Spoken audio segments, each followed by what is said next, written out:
Hello, and welcome to part 3 of our Blender tutorial on creating emblems and logos. Part 2 covered basic modeling in edit mode and primitive shapes, mesh creation, basic mesh creation. And in this part 3, we're going to go over advanced modeling, which is mesh manipulation using modifiers. Now, primarily in this section, we're going to be using only two modifiers, and that is the curve modifier and the array modifier. Now, what are modifiers? Modifiers, in like a very general sense, are a way that you can apply a geometric or predictable transformation to an entire object. Because, maybe you'll run into a lot of scenarios where you want to create a complex mesh that's basically just like a deformation or a manipulation of a very simple mesh. And that would be incredibly tedious to do manually by hand by simply manipulating the mesh using the techniques we discussed in the last video, but would be extremely simple to do if you could just apply a simple transformation to the whole object to kind of change it in that predictable way. In a nutshell, in a very general nutshell, that's what modifiers are. So you can already imagine a curve modifier is just a way you can take a regular old object and make it curved along a certain path. And the array modifier, which we'll get to eventually, is just a repetition of the object over and over in an array. So to get an introduction to curves, first of all, let's start with something very basic, which is let's put some text along a curve. And we want to do that in this emblem because we want to get text going along the top and bottom that follows the circle, in a regular neat path. Okay? So we're going to switch to wireframe mode here, which, by the way, I know I haven't been talking about that very much, but if you go to your little viewport settings over here, you can switch between several different views: material, texture, solid, and wireframe. But really, until we get to part 4, we're not going to talk about materials or textures or rendering at all. So right now, the only thing you should be switching between is solid and wireframe. And I'm only switching to wireframe so I can keep my top-down view and things still remain clear. So anyway, let's get into that text. Let's go over here on the left-hand side and create a text object. Okay? And actually, we're going to undo that, and we're going to put the cursor back in the very center. All right? Yep. So, now, we're going to switch back to medium point. Now, let's create a text object. So, let's bring this up. And we'll switch back to object mode. You can see what's going on here. Or switch back to solid view, I should say. So this just created some text. Now, this is a little bit different than just mesh manipulation. Because if you notice, if we hit tab, we don't actually get to manipulate this mesh. We get to edit the text itself. Right? So let's go back in here. And let's, for the sake of our little demonstration, let's just type in alpha. Okay? Now, this is not a mesh as it is currently right now. And proof of that is, like I said, when you hit tab, you can't edit the mesh. This is a text-specific object. And in fact, you can go over here to the right-hand side in your properties dialog, and you can actually edit specific things about the text right here. You could even, for example, change the font. You can change the spacing, all sorts of different things, even the alignment. So for right now, we'll just keep this like it is. And once we set it to the curve, we'll start looking about changing some of that stuff. So let's get a curve on the screen. And, before we start making circles and stuff, let's just talk about what a curve is real quick. So I've clicked on a Bezier curve right here. Let's bring it up. And here it is on the screen. It's got this nice little kind of like S slope to it. If we hit tab on it, you can see we've got two handles on here. And these two handles actually allow us to manipulate the way the curve works. I can scale them, I can rotate them, I can move them around. And the curve follows the handles. If I want to make the curve longer, I can hit E and extrude it. And that creates another handle. And so on and so forth. So, if I click on Bezier circle, now we've created a circle. And we can still edit it if we want to. But for now, we're going to keep it as a perfect circle because that's what we want to put the text on. So in order to make this text follow this curve, we have to apply a modifier to this text to tell it to do that. So we'll select it, and we'll go over here to this blue wrench in your properties dialog. This is the modifiers tab. We're going to add modifier. We're going to do a curve. Right now it's not doing anything because we have to tell it what curve to target. So we can hit the object dialog here. We've only got the Bezier circle as the only option currently on the screen, so that's all that's on this list. But if you had a lot of stuff on here, you could just hit this eyedropper and then click on the Bezier circle. Now, you'll see the text has put itself on the circle, and it looks kind of wonky. That's because it's trying to bend itself along this pretty aggressive curve here. So we can make that look a little bit better by scaling it down a little bit. Scaling it down quite a lot, I should say. But we don't want it here, we want it up here. This is where things are going to get a little weird. And so what I want you to understand is that the object origin of this text is still right here in the center. It's not over here. So what Blender is doing when it puts it on the curve is it's actually just interpreting the location of the origin and moving it onto the curve, which means to Blender, the object is still right here in the center where it started. It's just that we're seeing it along the curve after it's gone through the modification. So what that means is that you can't just rotate this up to the top. So for example, if I wanted to just rotate this by switching the pivot point to the center and then rotating like this, you're going to get a result that's going to be very confusing to you. It's not going to work like that. So what you actually want to do is just move this along the x-axis, and it'll slide it along the circle. Okay? And sometimes this can be really unpredictable, so it's a lot of trial and error every now and then. For example, if you move along the y-axis, now the text gets further and closer to the circle. Okay? So for right now, let's just scale this down a little bit. Something like that. Eyeball the center here. And then actually, just for aesthetic purposes, let's crank up the spacing a little bit. Something like that. And we'll get it brought out just a little bit. That looks pretty good. Now let's create some text on the bottom as well. So we'll create another text object. This time we'll just say, let's just say something really generic. Victory. Sure. All right. Same deal as before. Modifier, curve modifier, target the Bezier circle. Bring the scale way down. Now, you notice a unique problem here. The text, you want the text to go to be flipped, basically, because if we just move it down there, it's upside down.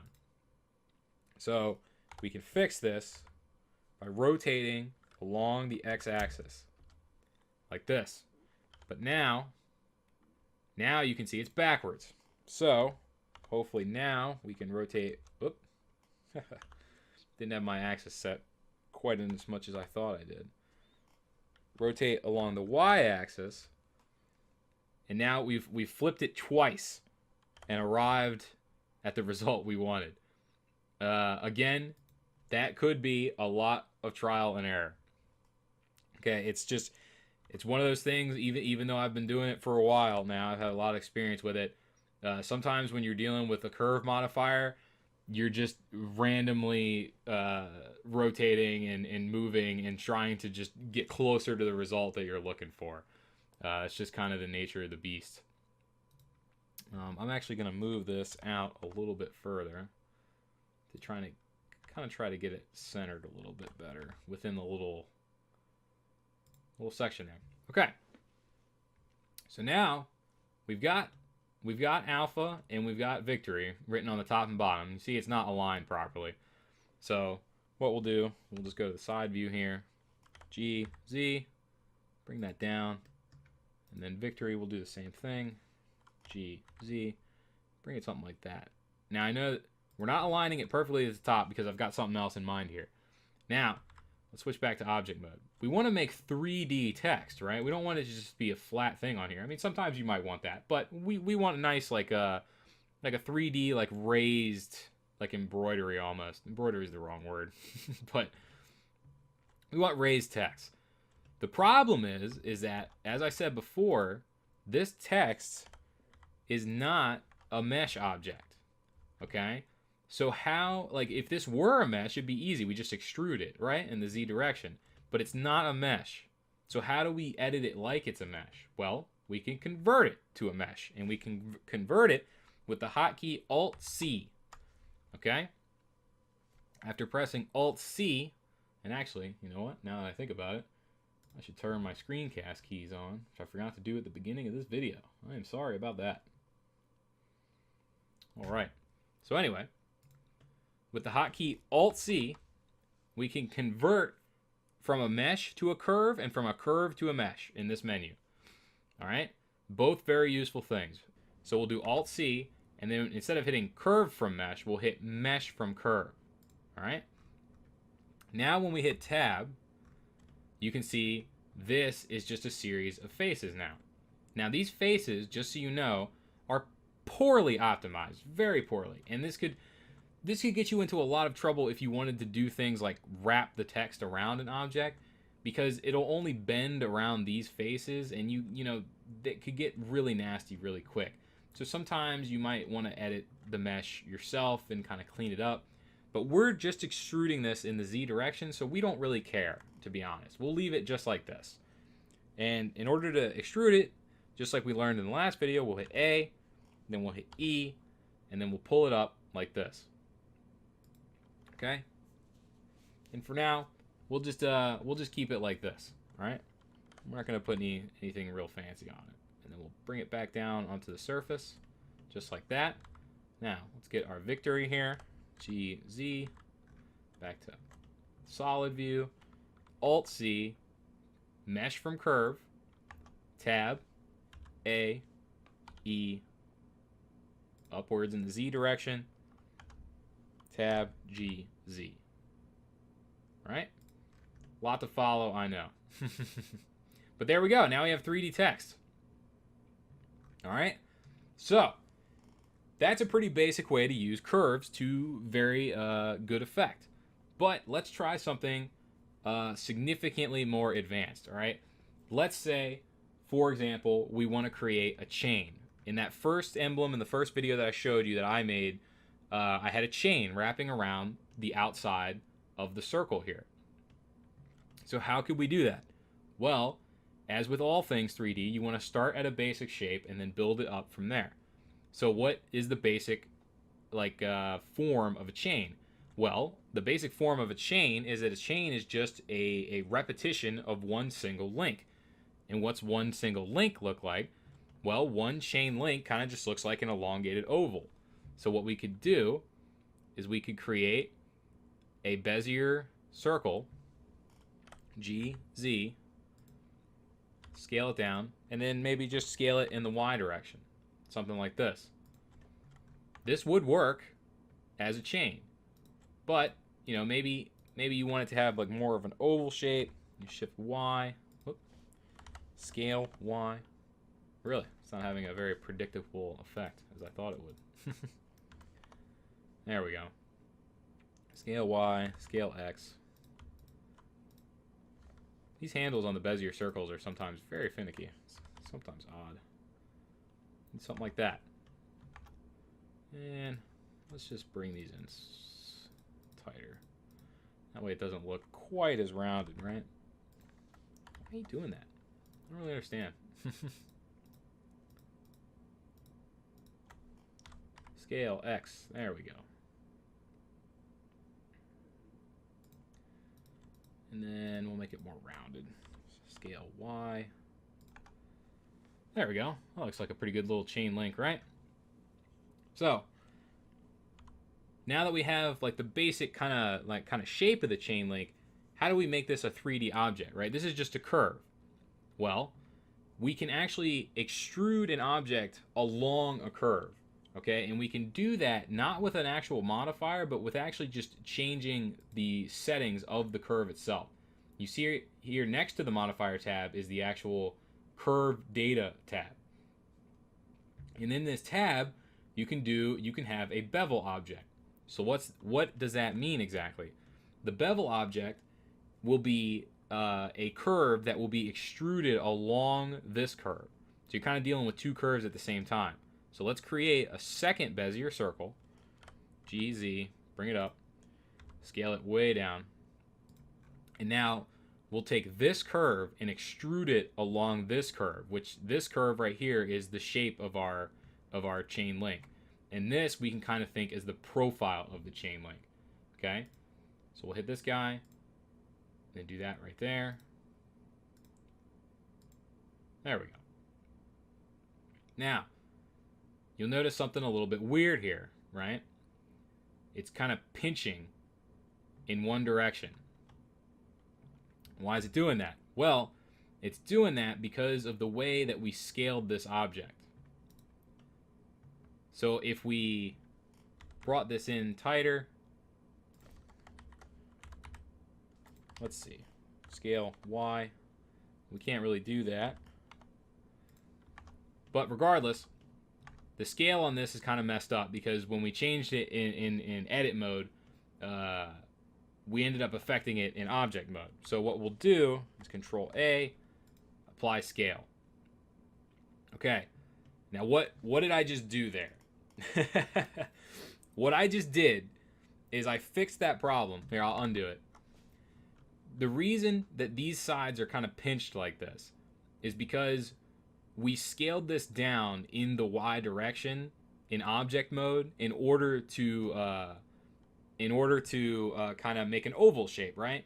Well, because we did that in object mode, it ended up changing the overall scale of the object and not the actual edit points of the object. So the curve is just this perfect little curve, but to Blender in the object mode, the Y is kind of squished.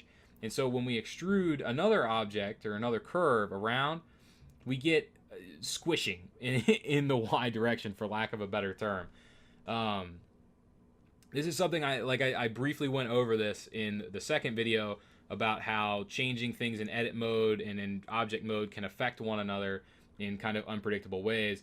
Well, in order to fix this, just as a general tip that may really help you out in a moment of confusion in the future, what you can do is you can kind of reset the scale that you've done in object mode by hitting Control A and bring up the Apply menu. The Apply menu is actually telling Blender, okay, what I've done to you, what I've done with scaling and rotation and location, all that stuff, reset it to 0. Take what you have now and make that as if it were the new, brand new object, okay? And so by doing that, we're going to reset the scale of that Y-axis and say it's back to 1 instead of something that's clearly less than 1 right now. Like there's a scale on the Y-axis. I wonder if I can actually look at this for you too, actually. Here it is. We can see here the scale on the Y-axis is 0.272, while the scale on the X and the Z-axis is 0.6. And because the ratio of Y is a lot lower than X and Z, in fact about a third, perhaps, you end up getting a little bit of a squish along this axis, okay? It's kind of compressed because of that ratio. So to reset these values to 1, to save yourself from this situation, Control A, and then scale, okay? And now we've reset the scale so it's 1, 1, 1. And now that curve is accurately reflected in the shape, okay? You could alternatively solve that problem by never scaling the curve in object mode. If I created a new Bezier circle and brought it up, and instead of squishing it like I did like this in the object mode, and therefore affecting the scale, instead I could go into edit mode, select everything, and then squish it this way. And now you see I've achieved the same basic shape, but this time the object mode scale is still 1, 1, 1. Okay?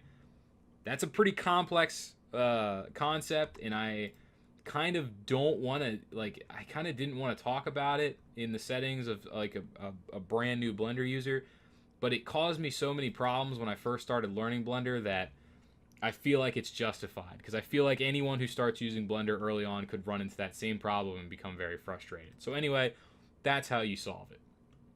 Now, the chain link is looking a little thin, so let's make it a little bit bigger. And we can do that simply by scaling the curve that it's beveling. Okay? So if we make this a little bit bigger, we can make it real thick. We can make it real thin. Okay? Just by scaling that Bezier circle. So let's make it somewhat thick. Let's say something like that. Okay? Now we've got this little chain link. But we're still running into the problem between curve and mesh, right? Because if I hit tab, you can see I can't actually edit the mesh. I'm just editing the curve, right? And maybe in a lot of ways you might want to just do this because you can fine-tune things and make some kind of wacky shapes. But we want this to be an object, okay? So in order to convert this to a mesh, just like we did with the text before, we hit Alt-C and we do mesh from curve. Now, when I hit tab, you can see that this has now become a 3D mesh shape. But that's not all we want to do, remember? We want to make a chain link, okay? So in order to make a chain, or I would say we want to make a chain out of a chain link. In order to do that, we need to create multiple chain links. And at the same time, we also want to curve them. So let's start one at a time and make multiple chain links. So we'll go over here to our modifiers and we'll select array, okay? Now you can see it starts at 2. We can dial this up and make a bunch of different chain links. We can adjust the spacing in between them to make sure that they overlap a little bit. Let's set it a little bit higher than that. So let's say 0.55. That looks pretty good. All right. Now I know what you're thinking. Wait a minute, they're not rotating like a chain would. That's okay, we'll get to that later, all right? But for right now, we're just trying to create the general shape of a chain. So let's make a bunch of these. Yeah, that's good for now. Now, we need to curve this, like a chain would be curved. And we want to curve it around the outside, right? So, let's use our Bezier circle that's still hanging out. That's the same exact shape as our emblem. And let's add another modifier here. Okay, we want to add the curve modifier. Now, just before we start instituting this, the modifier list right here is called a stack. Okay, because you can have multiple modifiers affecting an object, and oftentimes you will have multiple modifiers affecting an object. But because of that, it is important to consider the order that the modifiers are being applied.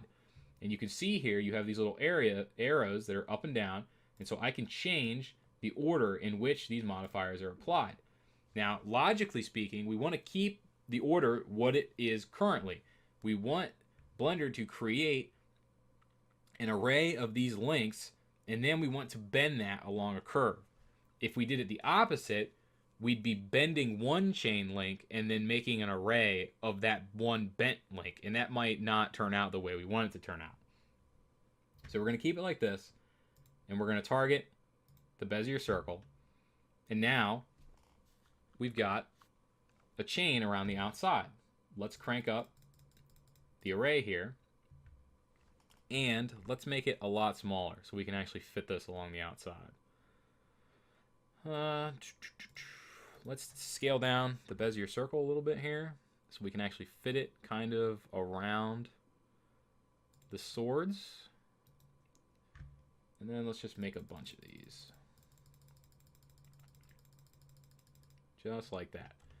Now you notice the spacing isn't super perfect here, so we're just going to eyeball this by scaling it down very slightly. Something like that. Looks pretty convincing, I would say. Alright, so now we've got a little chain going around the outside. Now how do we manipulate this chain and rotate the links so that we can get a thing that actually looks like a chain instead of these like just links that are just clipping into each other that are flat? All right, we don't want that.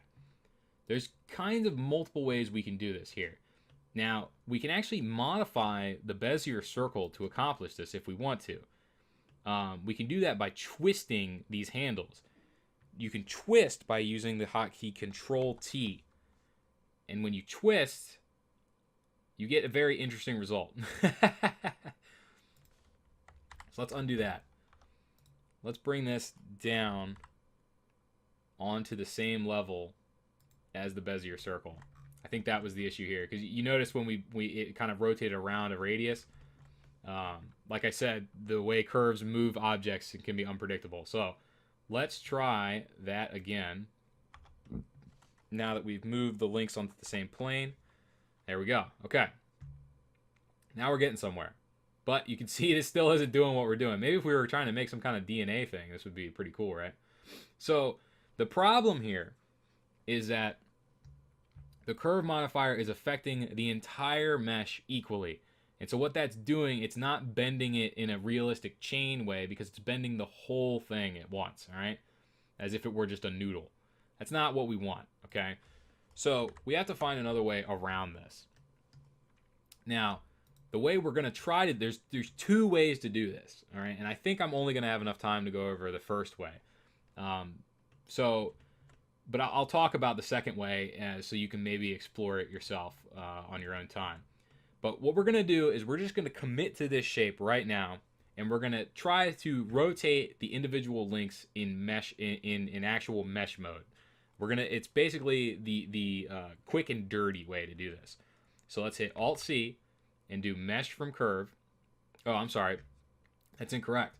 What we want to do is we want to apply these modifiers. So right now, these modifiers, we can see these modifiers taking effect, but in reality, the modifiers have not changed the mesh of the object. Right now, to Blender, this whole object, this chain right here, is still just that one link that we made earlier. So let's make these modifiers real by applying them. And we just hit apply and apply. And now, when we hit tab, you can see that this whole thing is a real mesh now. So, how can we edit this like a chain, or to rotate each individual link? What we're going to try to do is we're going to select we're going to select every other link, and we're going to do that with C, right? We're just going to manually go around here. Probably should have made the links bigger to make this whole part easier. But we're going to go and we're going to select every other link. And I didn't think about this before, but if we did not make an odd number of links, we're going to end up with a little error when the chain goes and touches itself at the beginning. But let's cross our fingers, right? And select every other one here. Ooh, we didn't do it. All right, let's do it right. Let's do it the right way. Let's go back. Change that to 44. Actually, no, let's change it to 46. And then scale this guy down a little bit. And right about there, looks good. And we'll apply the modifiers again. Go back into tab. And we'll do the C select again. And we'll select every other one here. And you're noticing that I'm only selecting a little piece of each one. There's a reason for that. If you remember back in the first video, I talked about multiple different ways to select vertices.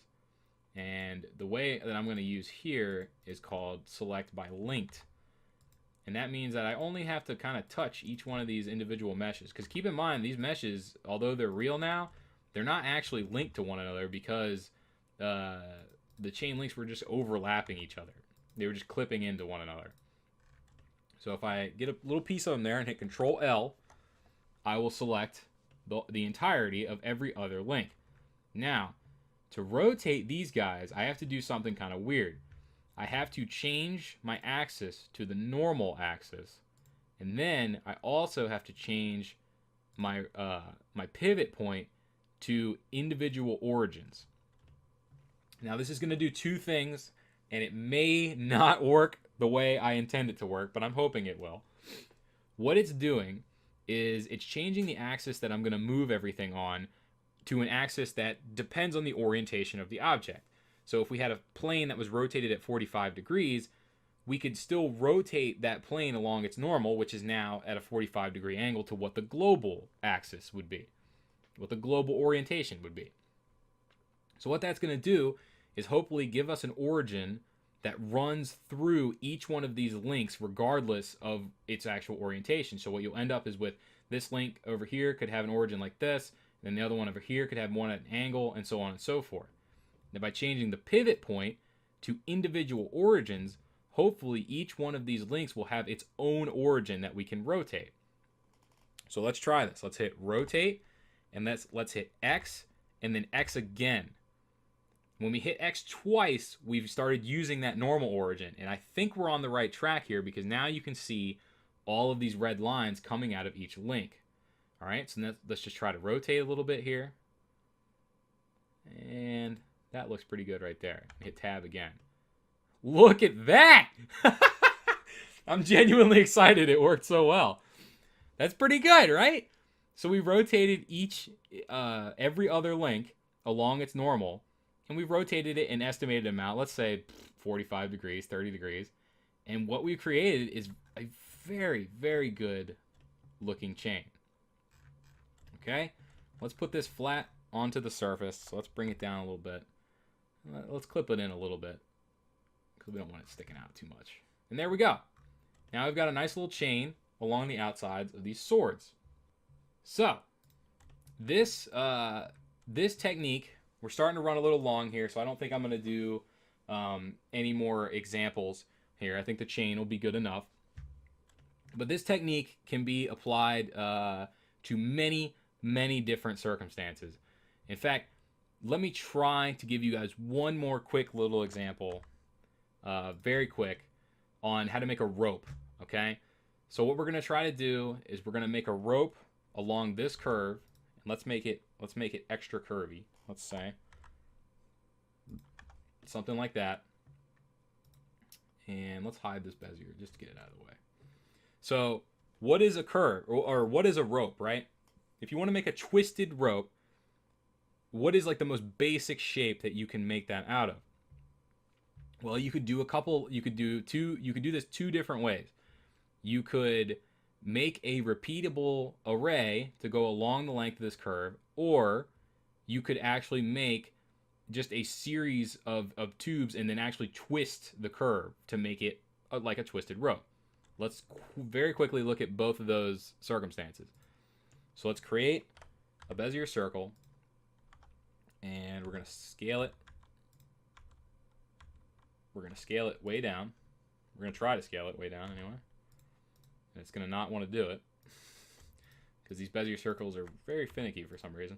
Oh, I understand why. It's because I've kept it on individual origins. You don't want to do, because now it's scaling each one of these to its own origin, which means it's not moving anywhere.